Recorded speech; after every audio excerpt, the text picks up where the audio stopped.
जय Hind everyone. Class 10th का history का पहला chapter the rise of nationalism in Europe में राष्ट्रवाद का उदय। तो इस चैप्टर में एक पेंटिंग शो की गई है। इस पेंटिंग का टाइटल क्या है कि the dream of world wide democratic and social republic, the pact between nations. एक सपना जिसमें दुनिया भर में लोकतांत्रिक और सामाजिक गणतंत्र बनेंगे, जिसमें देशों के बीच समझौते होंगे। इस पेंटिंग के कलाकार का नाम है, जिसने बनाया, फ्रेडरिक सोरियो, और ये पेंटिंग कब बनी है? 1848 में। तो 1848 में फ्रेडरिक सोरियो नाम का एक फ्रांस का कलाकार होता है।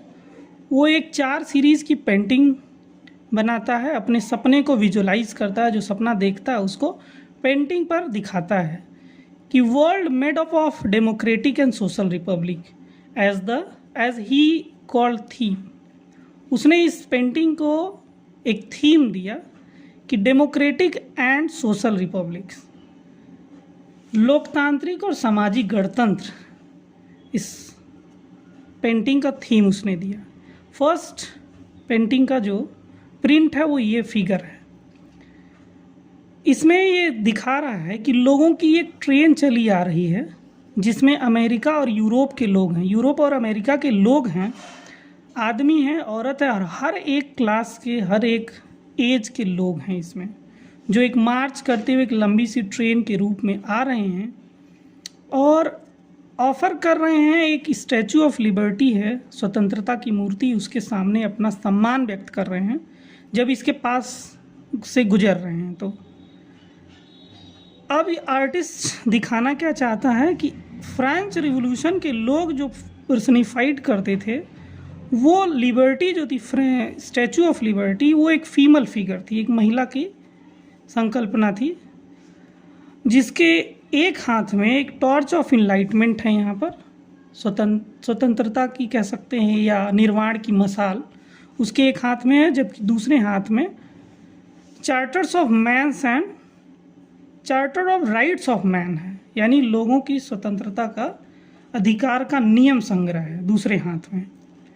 और इसी पेंटिंग के सामने जो ग्राउंड पे ये चीज़ें गिरी हुई हैं, वो ऐसी चीज़ें या ऐसे सिंबल्स गिरे हुए हैं जो एब्सोल्यूटिस्ट इंस्टीट्यूशन के थे, निरंकुशवादी संस्थाओं के थे, जिन पर कोई अंकुश नहीं था। इस शब्द का मतलब यहाँ समझाया है कि एक ऐसी गवर्नमेंट या सिस्टम जिस पर किसी तरीके का कोई भी अंकुश नहीं है, कोई भी रोक नहीं है, वो अपने हिसाब से सारी चीज़ें करती है, जैसे कि मोनार्की हो गया या डिक्टेटरशिप हो गया या मिलिट्री रूल हो गया।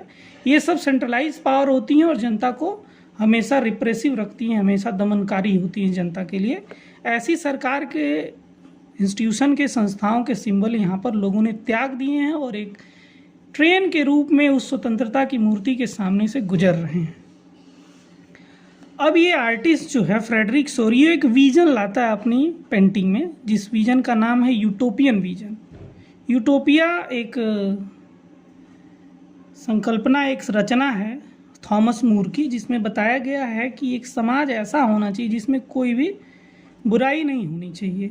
हालांकि ऐसा कोई समाज आज तक एग्जिस्ट नहीं करता है, लेकिन एक विजन है, एक दृष्टिकोण है, और इसी को ही वो अपनी पेंटिंग के थ्रू दिखा रहा है कि हर एक राष्ट्र का जो निर्माण हुआ है लोगों की, दुनिया भर के, उनकी पहचान उनके झंडे से होगी और उनके राष्ट्रीय पोशाक से होगी। और इस प्रोसेसन में, इसमें आगे आने वाले लोगों में, जो स्टैचू ऑफ लिबर्टी के पास से आगे से गुजर रहे हैं, उसमें यूनाइटेड स्टेट और स्विट्जरलैंड के लोग यहाँ से पास हो चुके हैं, क्योंकि वे लोग पहले से ही नेशन स्टेट के रूप में आ चुके हैं। और जो इसके जस्ट सामने हैं वो यूरोप के लोग। इस चैप्टर को एक फोटोजेनिक मेमोरी बना सकते हैं क्लास 10th के स्टूडेंट। और फिर से एक बार रिकॉल करते हैं कि इसमें पढ़ा क्या, हमने जाना क्या। कि इस पेंटिंग का टाइटल है लोकतांत्रिक और सामाजिक गणतंत्र। पूरी दुनिया भर में लोकतांत्रिक और सामाजिक गणतंत्र का निर्माण होगा, जिसमें देशों के बीच समझौते होंगे। इस पेंटिंग में फ्रेडरिक सोरियो ने, जो 1848 में उसने बनाया। उसके पहले नेशन स्टेट क्या है या नेशन स्टेट क्या एग्जिस्ट करता है पूरी दुनिया में, ऐसा कुछ नहीं था।